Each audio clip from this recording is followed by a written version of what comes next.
Irène Chagnot propose Voyage sans passeport.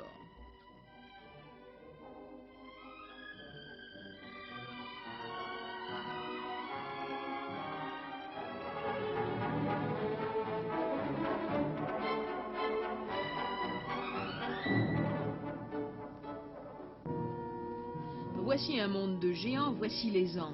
L'homme s'y heurta, il fallut un géant lui-même pour le vaincre, tel Mermoz tombé sur une de ses pentes dénudées. Il fallait repartir ou mourir. Alors il lance son appareil sur la pente et miracle, il repart. Les deux géants étaient quittes et la route des Andes était ouverte. Et pourtant ce n'était guère facile de survoler ces Andes. Partout des entonnoirs, des trous d'air, des labyrinthes, des ravines, des vallées, sans eau et sans maison.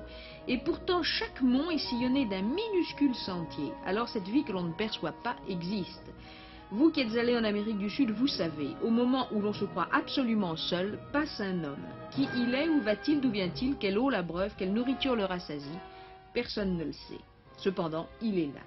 Lima, elle, recèle l'une des plus belles histoires d'amour, celle de la péricole et du vice-roi. Il reste de tout ceci des palais, des arcades, des balcons suspendus.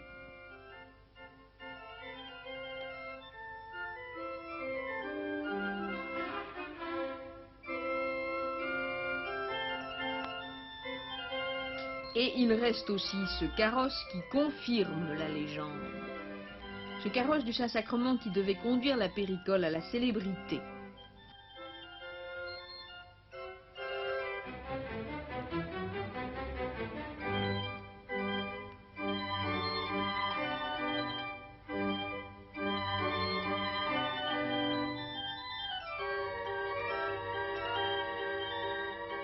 Voici sa baignoire, car elle aimait à prendre son bain sous les hibiscus.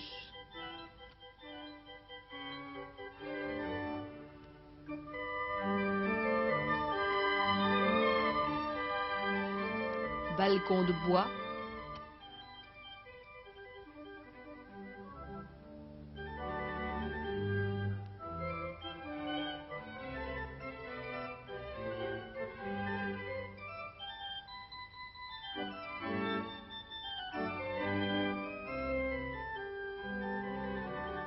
Vieux hôtels, archevêchés, cathédrales, tous témoins de l'intrigue qui devait un jour de fête religieuse bouleverser et scandaliser Lima.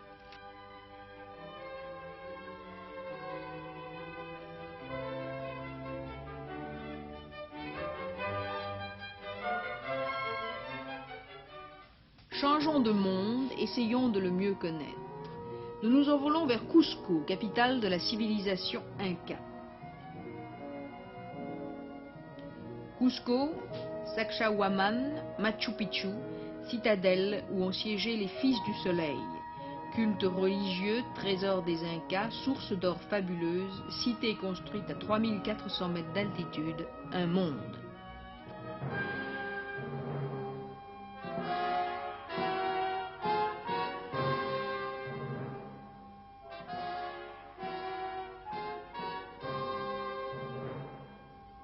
Là-bas, au fond de la vallée, voici le Cusco qui vient à nous.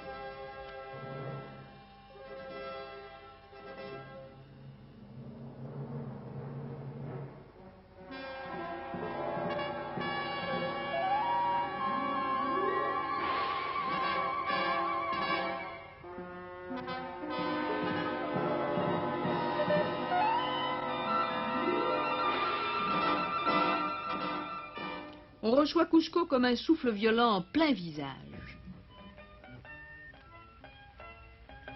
La rue attire, les Indiens s'y tiennent, les Indiens non, plutôt les Incas. Fini la splendeur de cet empire, cette ville depuis des siècles se fraye un chemin parmi les difficultés de toutes sortes.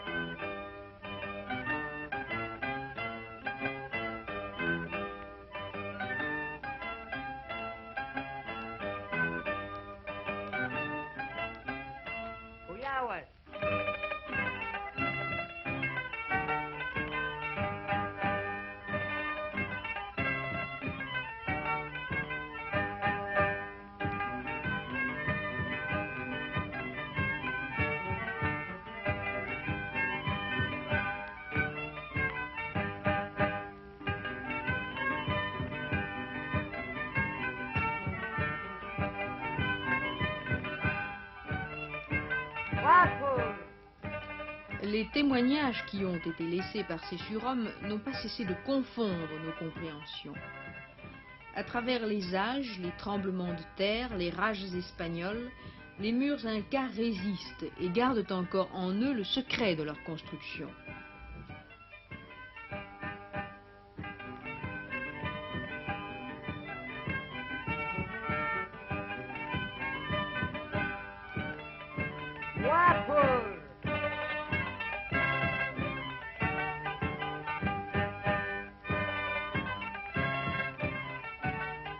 Cusco est situé dans une vallée fertile et à cette altitude poussent encore toutes les céréales.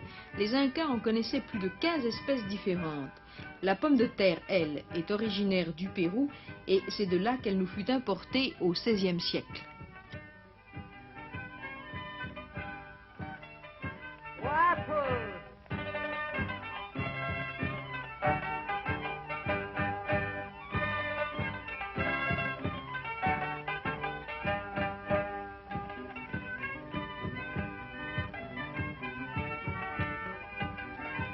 L'art de la céramique semble être parmi les premiers des populations pré-incasiques.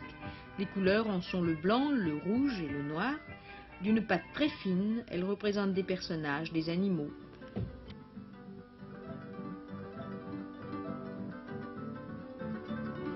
Le seul animal connu là-bas est le lama. Les autres furent importés par les Européens.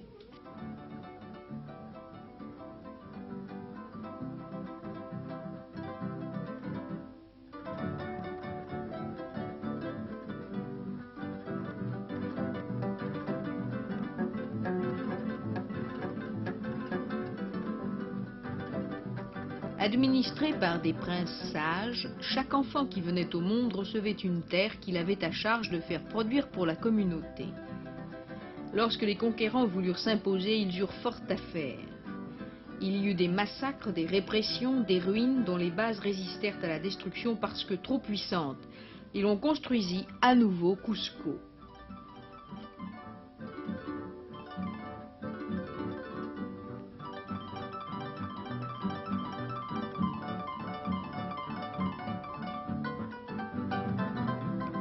Les conquérants apportent architecture, religion, peinture. L'influence indienne apporte la naïveté qui fait retrouver une fraîcheur primitive.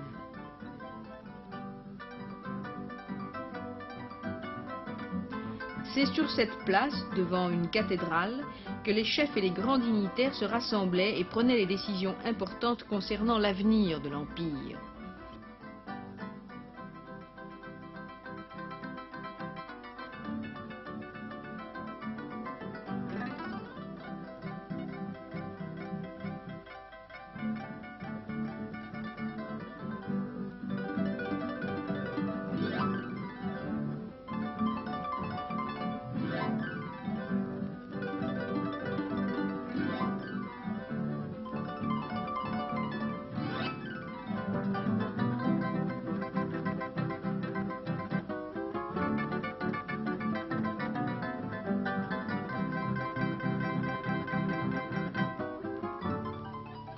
Cusco, éprouvé par un terrible tremblement de terre, se relève mal de ses ruines.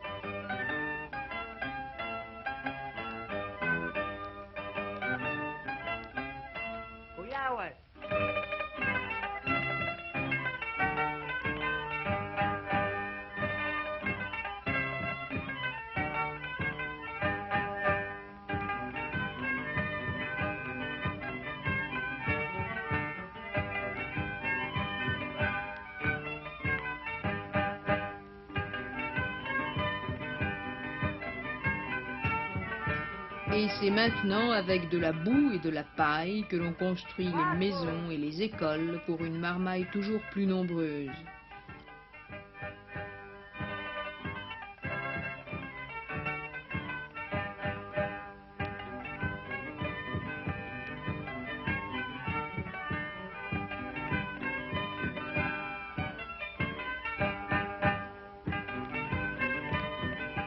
Dans ce pays où le problème de l'enfance semble être une brûlante actualité, seules les églises et un énorme palais de justice ont droit à des pierres de taille.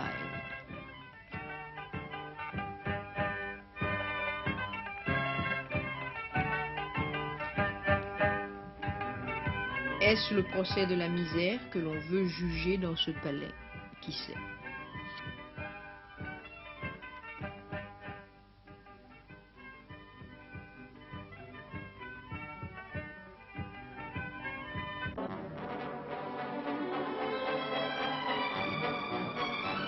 Irène Chagnaud vous a proposé Voyage sans passeport. Cette émission a été réalisée avec le concours de Solange Péter. Montage Pierre-Michel Ray, son Annick Védy, script Nathalie de Muret, illustration sonore Denise Glaser.